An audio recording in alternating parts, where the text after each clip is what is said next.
Hello everyone, and welcome to Hill Street.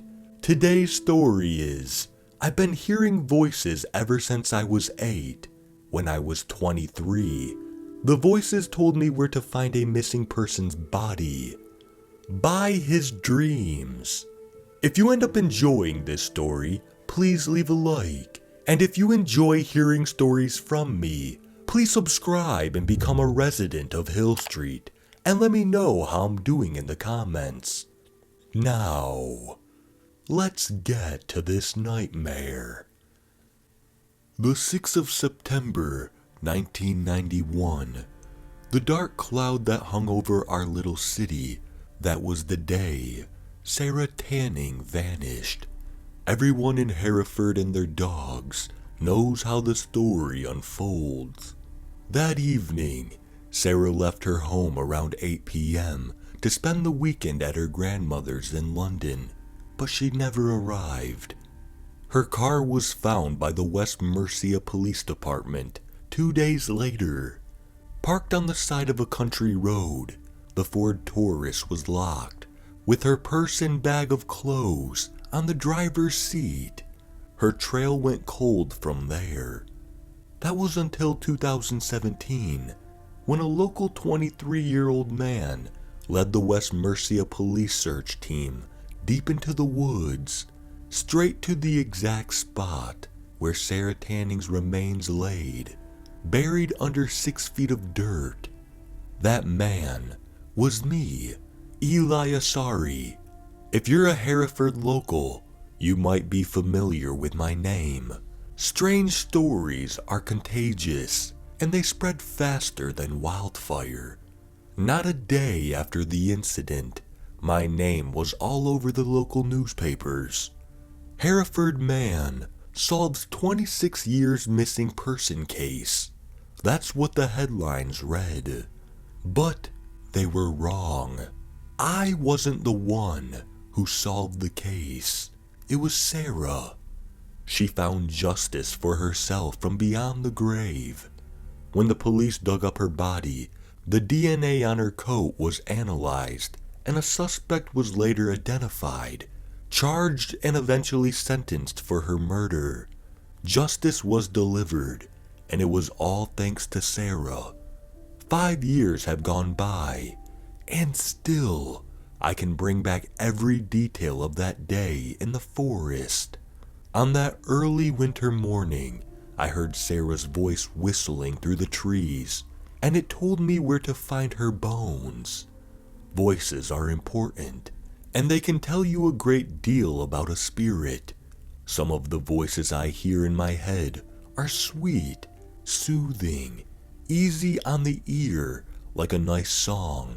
Some are scratchy, raspy, almost primal. Sarah's voice was quiet and brittle, like she could have crumbled into tears at any moment. I'll tell you the story of what happened when I first heard that forlorn voice.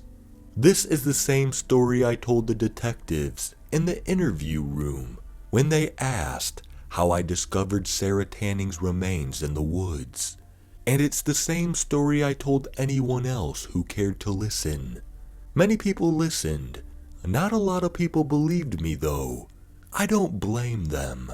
Spirits are something you need to see to believe. But know that everything I'm about to tell you is the truth. Every word of it. This is a story about the dead souls who wander our earth, searching for homes they can no longer return to. A story about the line between our world and the afterlife is thinner than we think. For me to tell you this story, I'll need to retrace my steps back to the beginning, back to 27 Brigham Street, back to the morning where it all started. The 8th of September, 2017. It was supposed to be a normal morning, a morning like any other. I woke up to the sound of classical music. Debussy's Clair de Lune drifted through my headphones as I climbed out of bed. The moment I took my headphones off, the whispers began. I could hear the dim mingle of voices echoing from that far-off empty corridor in my mind. The medication Dr. Burton prescribed me usually made the voices go away, but they'd always return. They were always there, waiting, whispering at the edge of my hearing. Most of the time, I could never make out what they were saying, but I was used to the noise. 15 years had given me enough time to adjust. The voices in my head were now as routine to me as breathing or blinking. It wasn't a perfect life, but I still had my sanity, and that was enough for me. I nearly lost what little sanity I had that morning. I made my way to the bathroom to freshen up, feeling a faint stabbing pain in the back of my head. I tried my best to ignore it for now. I'd find some paracetamol later. When I looked into the mirror, I saw a face that I could barely recognize. My eyes were sunken and bloodshot, like I'd just been crying. I was crying in my sleep, I thought to myself. But why? I couldn't remember. The events of my dreams all seemed to mingle and blur into one another. It's probably just another nightmare, I guessed. I had been seeing more of them lately. I always died in my nightmares. Brutal, tragic deaths. But the strange part was that I'd never die as myself. I'd always die as someone else, with a different face. Yes, it was only a nightmare, but still, I couldn't shake the feeling that I was forgetting something important. Call it a hunch. I took off my clothes and stumbled into the shower. I switched the temperature to warm and leaned forward, one hand against the wall, letting the water stream down my back. I felt it again, a needling headache behind my right ear. It was worsening. I winced, raising a hand to touch the spot where I had felt the sharp electric pain. That's how I found the wound. When I looked at my hand afterward, it was smudged with a red paste. The blood streamed down onto the wet shower floor and slipped through the drain, mingling with the water. Suddenly, I remember what my nightmare was about. The memories all flooded back to me in brief glimpses. I closed my eyes, and the horror of my nightmare replayed itself in my mind. I was crying, running through the woods, feeling the adrenaline pumping through my veins. "Help!" I yelled at the top of my lungs, but the wind drowned out my voice, and no one could hear me. Footsteps were closing in on me, growing louder and louder by the second. Then a hand grabbed my arm and swung me around. It happened so fast, in a blur. I could almost hear the hammer cracking against my skull, a thud, and then darkness, and then nothing. My eyes snapped open. I froze, feeling my heart sink. I felt like someone was twisting my organs. I tried steadying my breathing to stop the thunder in my heart. What is going on? I looked at the blood on my hand, and a sudden realization struck me like a cannonball. My nightmares were seeping into reality. I switched the shower off and hastily dried myself with a towel. I stumbled to the sink to wash out the wound with running water. "Don't worry, that blood isn't yours," I suddenly heard one of the voices in my head saying. It was so quiet, I almost had the strain to hear it. "You're reliving my death, the pain I suffered that night. Close your eyes, take a deep breath, and the pain will go away." I did what the voice told me. When I opened my eyes, the sharp, stabbing pain was gone. I felt around the back of my head. There was no blood there, no wound. I was only imagining things. Man, I'm losing it. I dashed to my bedroom, flung open the wardrobe and picked out a large coat, a pair of jeans, and Doc Martens. I was out the front door quicker than a bat out of hell. I needed to see Dr. Burton right away. The blistering wind whipped and lashed against my face as I stepped out into the cold, pulling my collar up. I looked up at the morning sky. Clouds gathered above, and snowflakes drifted lazily in the air, dancing to the tune of the wind. Chills ran down my tingling spine as I rushed down the street. The streets appeared deserted, and the lonesome figures that I passed along the way were all caught up in their own ordinary lives. As I hurried, I desperately tried to flag down a taxi. I wasn't far from Dr. Burton's clinic, but I'd sure get there quicker if someone gave me a lift. No one stopped. Bus it is then. I made it to the 469 bus stop and approached an old lady who was sitting under the shelter. "Excuse me, miss. Do you know what time the next bus is due?" No response. She flat out ignored me. No, not ignored. She didn't even seem to register that I was standing there, talking to her. I tried again. Miss, sorry to disturb you, but do you know when the next bus is coming?" Silence. I waved a hand over her face. She didn't even flinch. It was almost as if she couldn't see me.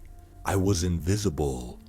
Bus 469 arrived a moment later, and as the passengers queued up to board it, they slipped through me, the same way grains of sand might slip through a clenched fist. "They can't see you," that voice in my head told me. "Think of it like a veil. There's a thin veil separating them from us, the world of the living from the dead." My heart dropped to the ground. "Us? Am I dead too?" The voice let out a chuckle. "No, you're not dead, Eli. Your soul still belongs to the world of the living. You're just a visitor here, a guest of sorts." A rush of relief flooded over me. I watched as the bus drifted away into the distance. How did I end up here, in this place? I thought to myself. And how do I know all of this is even real? My mind keeps playing tricks on me. I don't even know what's real anymore. It is real, all of this, even the voices you hear in your head. But how is that possible? The voice in my head didn't answer the question.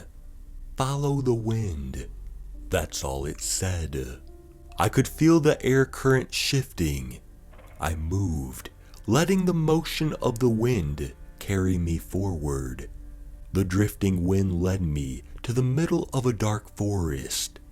Tall, bony pines stretched up like thin arrows into the sky.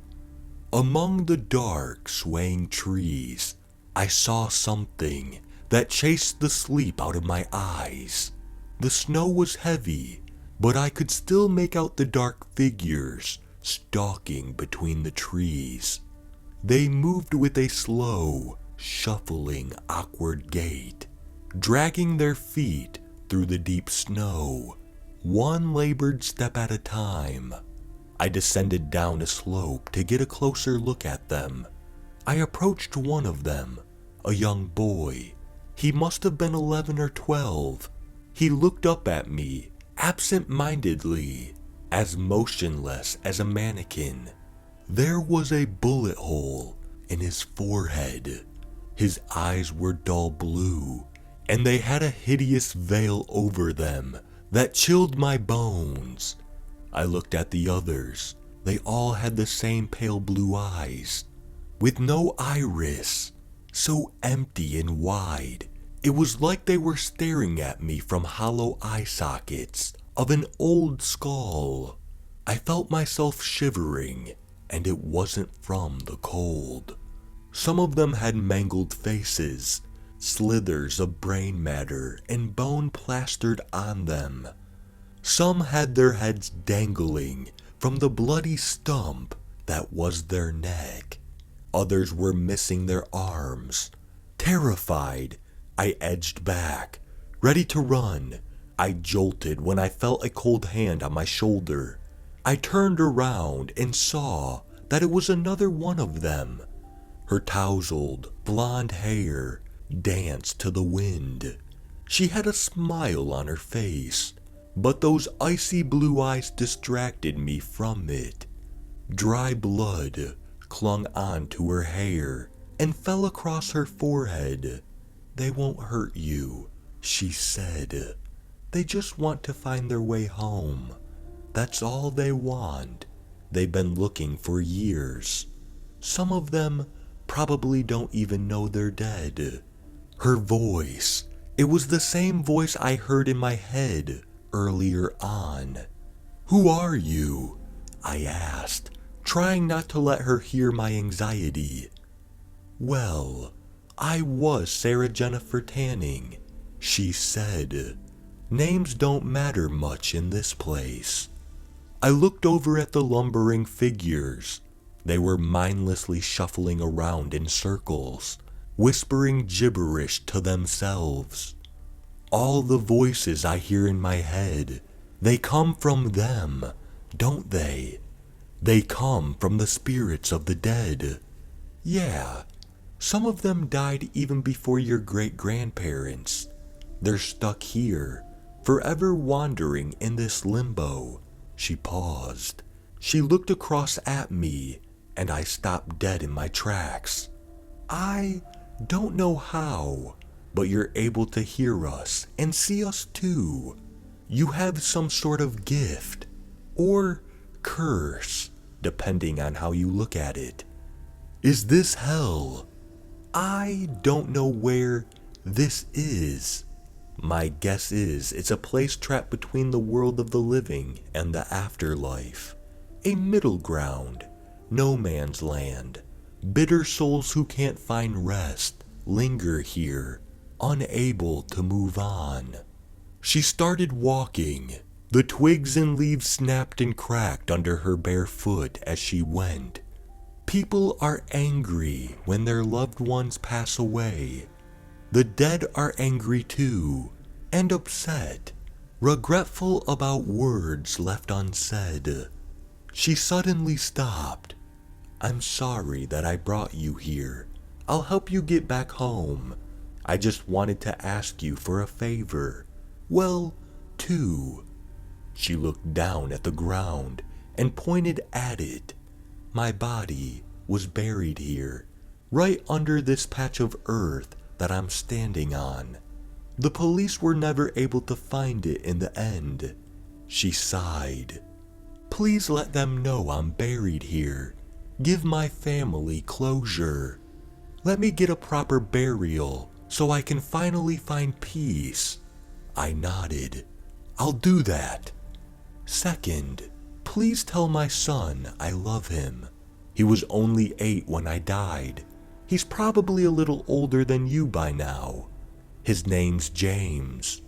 She choked up a little. "Tell him I never stopped thinking about him. He probably won't believe you spoke to me. Just tell him I said, 'Keep singing to the birds.' He'll know what that means. Promise me you'll do that."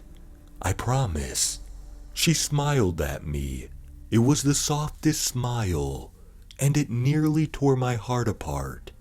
"Thank you, Eli," she said, cupping my hands in hers.